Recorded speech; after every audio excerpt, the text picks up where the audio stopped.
Assalamualaikum warahmatullahi wabarakatuh.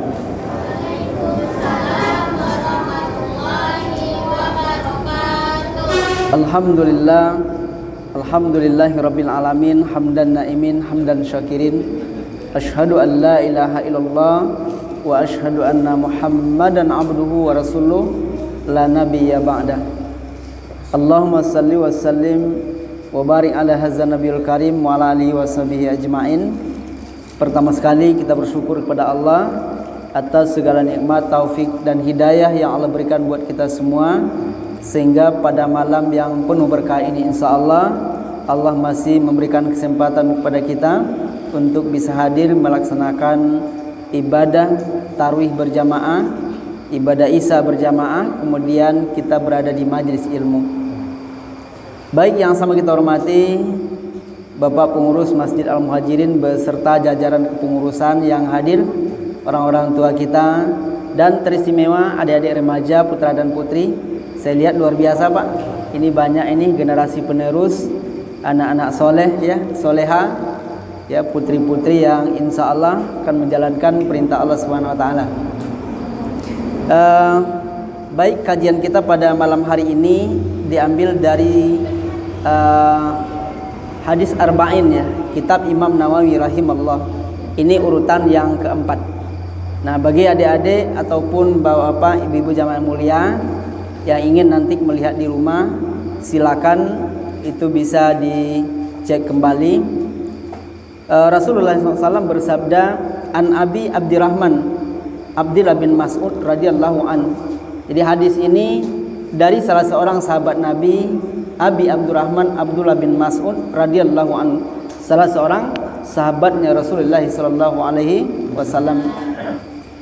Apa kata beliau? Haddatsana Rasulullah sallallahu alaihi wasallam. Rasul pernah bercerita kepada beliau. Apa ceritanya? Inna ahadakum yujma'u khalquhu fi butni ummihi arba'ina yawman nutfah. Jadi hadis ini Bapak Ibu jamaah mulia adalah hadis tentang proses perjalanan manusia.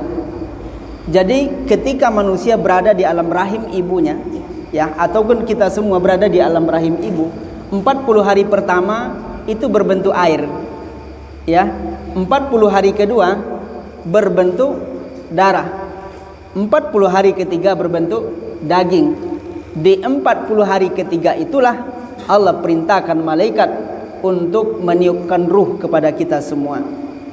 Jadi ternyata ruh itu ditiupkan oleh Allah di waktu janin berada dalam kandungan ibu 4 bulan dalam kandungan, berarti 120 hari.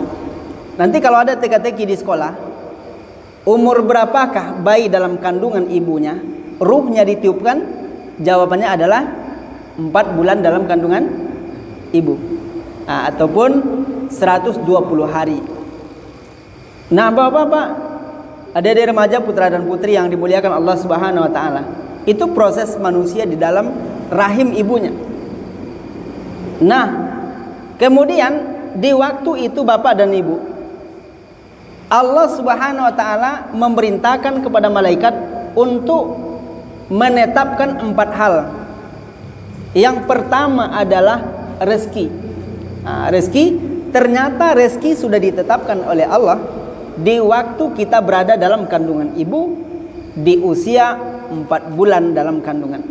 Nah, juga ternyata rezeki di waktu itu diperintahkan oleh Allah untuk mencatat, memerintahkan kepada malaikat untuk menentukan berapa rezeki sebulan ini, berapa rezeki Ustadz Gendrianto, berapa rezeki Bapak pengurus kita dan adik-adik semua, ternyata sudah ditetapkan.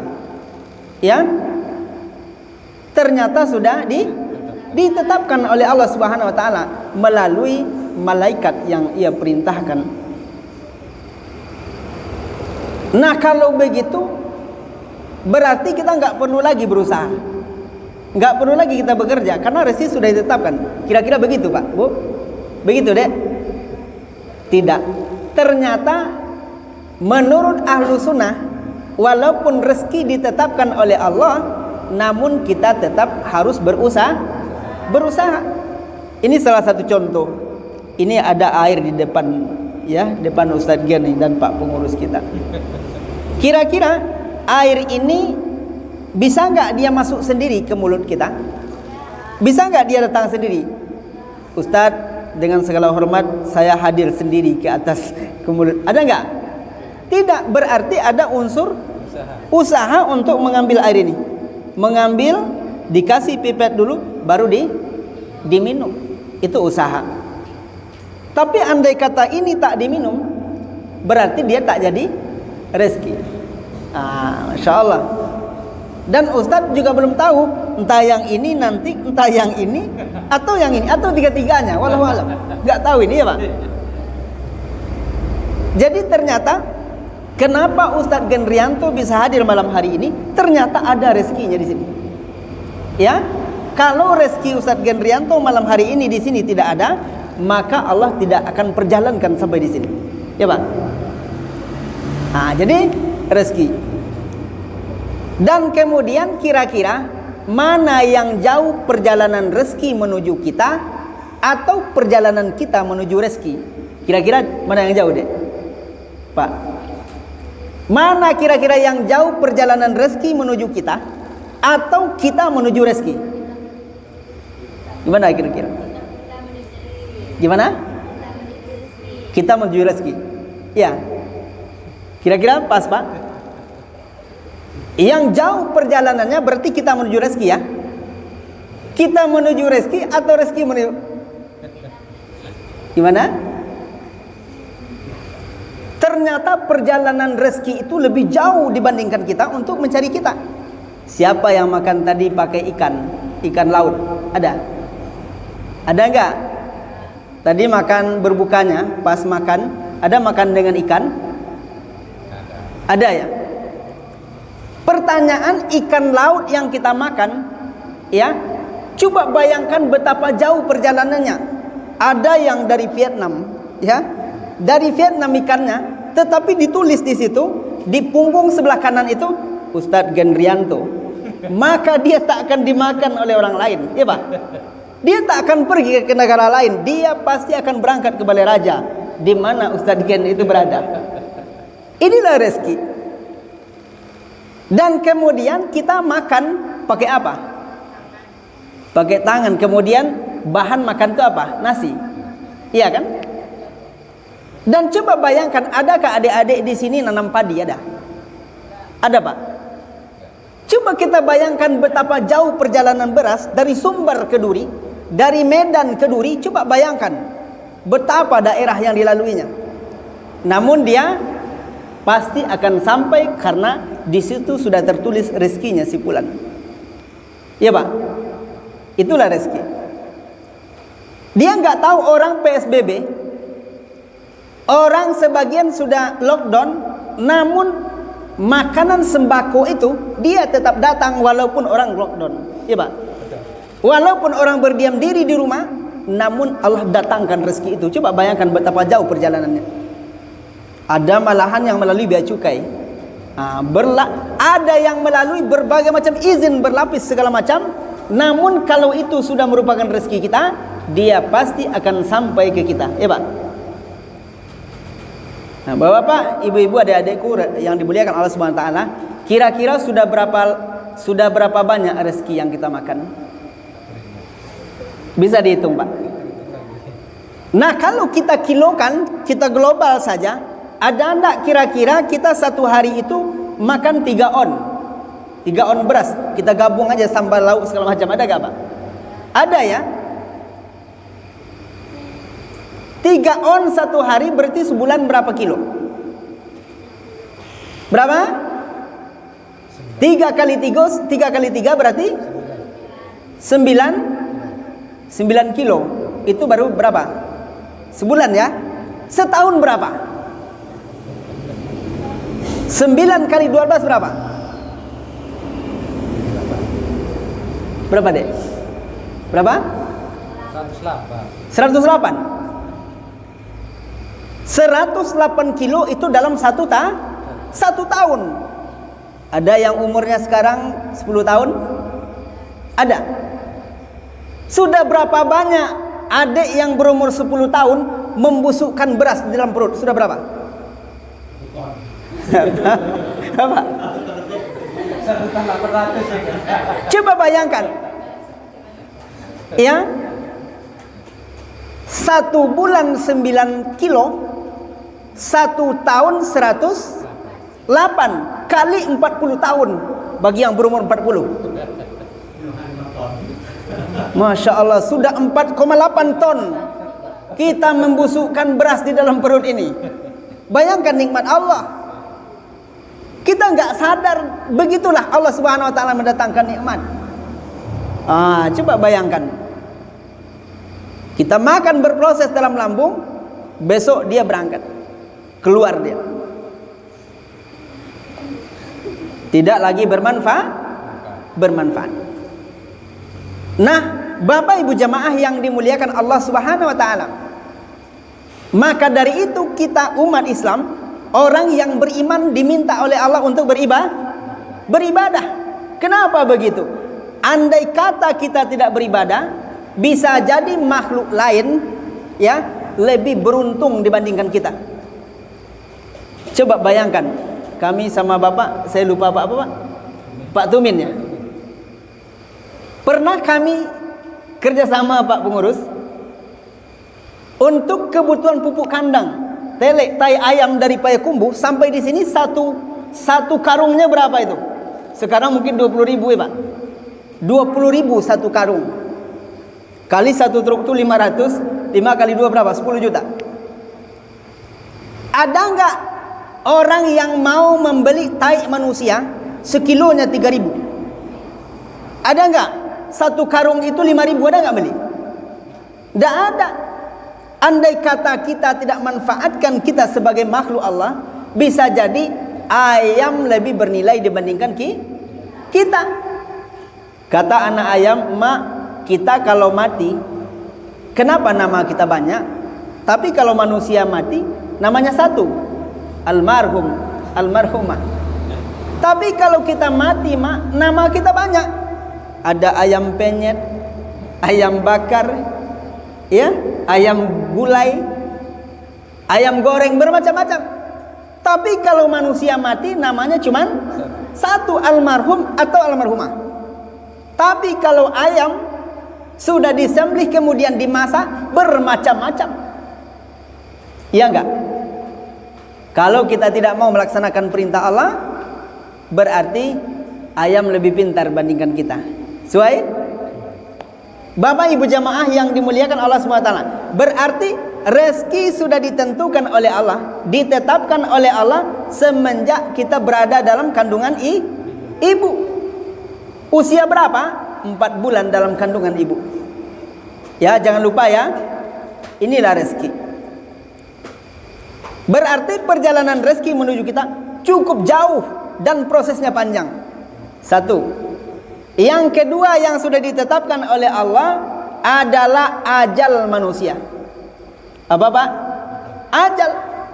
Oh, si fulan meninggalnya di usia ini, di umur sekian, tempatnya di situ, dia akan meninggal. Pasti dia akan meninggal. Tetapi kadangkala ada orang yang meninggal pas salah satu asbabnya adalah wabah corona. Ya Pak, Bu. Kenapa dia meninggal? Memang pas meninggalnya sudah tertulis di kitab Lauh Mahfuz bahwa dia meninggal di usia segitu. Timbul pertanyaan, kalau begitu Pak Ustadz, tidak perlu kami lagi melintasi jalan, nggak perlu lihat lagi kiri kanan, ya, karena mati sudah ditentukan oleh Allah. Begitu nggak? Begitu Pak? Tidak. Ternyata kita juga dituntut ada ikhtiar, ya, melintasi jalan, lihat dulu kiri kanan. Di kiri tak ada aman, di kanan juga tidak ada. Ternyata sesampai di tengah ada motor kencang, kita ditabrak, mati. Itulah yang takdir. Tapi kalau mobil makmur sedang lewat, kita lompat ke jalan, berarti matinya mati apa? Dia memburu takdir Allah Subhanahu wa Ta'ala. Nah, Jadi Bapak, Ibu-ibu jamaah yang dimuliakan Allah Subhanahu wa taala. Jadi namun jangan kita remehkan. Hari ini ada wabah, kita ikuti protokol pemerintah, kita bersihkan tangan kita, kita berwudu sebelum berangkat.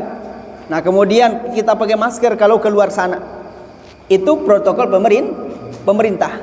Itu boleh kita ikuti, boleh. Namun masjid tetap kita ramaikan. Kenapa? Orang yang masuk masjid insya Allah bersih dan terjaga, terhindar dari namanya wabah. Amin. Amin ya rabbal alamin. Sedikit lagi kita ringkas saja.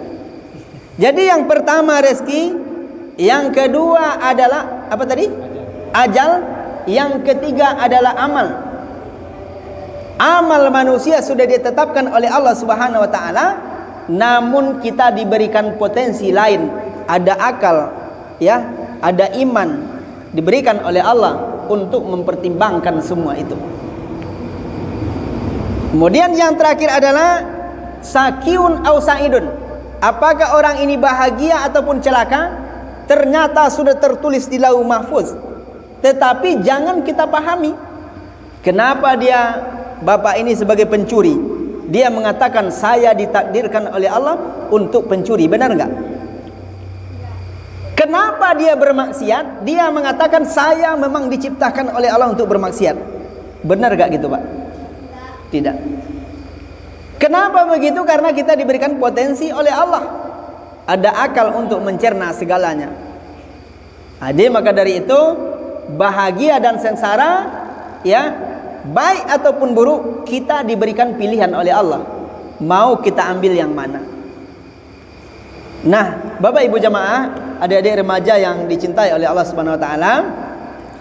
Nah, inilah 4 poin yang sudah ditetapkan oleh Allah Subhanahu wa taala, namun kita tetap ada ikhtiar, ada usaha. Nah, tadi ada rezeki, kita jemput. Sebelum ini diangkat, ditusuk dengan pipet, diminum, dia belum akan naik sendiri itu. Inilah salah satu contoh rezeki.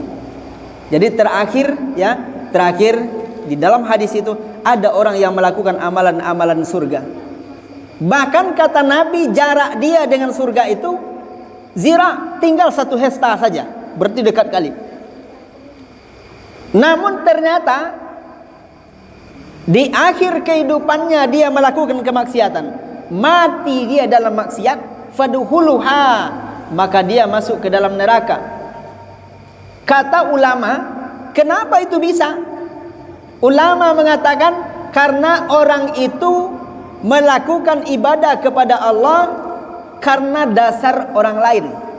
Kenapa dia sholat? Segan dengan mertua. Kenapa dia rajin? Ingin dipuji oleh orang lain. Makanya di akhir kehidupannya itu dia diperlihatkan oleh Allah terjerumus ke jurang binasa. Dan sebaliknya ada orang bermaksiat, tapi disungguh-sungguh dia bertobat di akhir kehidupannya, tobatnya diterima oleh Allah Subhanahu wa taala, maka dia masuk ke dalam surga. Jangan dipahami kalau begitu Pak Ustadz, bagus kami menjadi orang maksiat saja, nanti ujung-ujungnya surga. Tidak begitu, ya Pak. Jadi ternyata kenapa orang yang pertama tadi akhirnya masuk neraka? Karena disebabkan dia beribadah ingin dipuji oleh orang lain. Nah, inilah di dalam hadis Imam Nawawi, mudah-mudahan ini bermanfaat untuk kita semua. Terima kasih Bapak pengurus sudah memberikan waktu kepada saya, karena memang di Ramadan tahun ini waktu durasinya sebenarnya dipersingkat Pak, tapi saya agak panjang ini. Mohon maaf, mudah-mudahan kita terhindar dari berbagai macam wabah insyaallah. Amin. Amin ya rabbal alamin. Assalamualaikum warahmatullahi wabarakatuh. Pak izin Pak minum.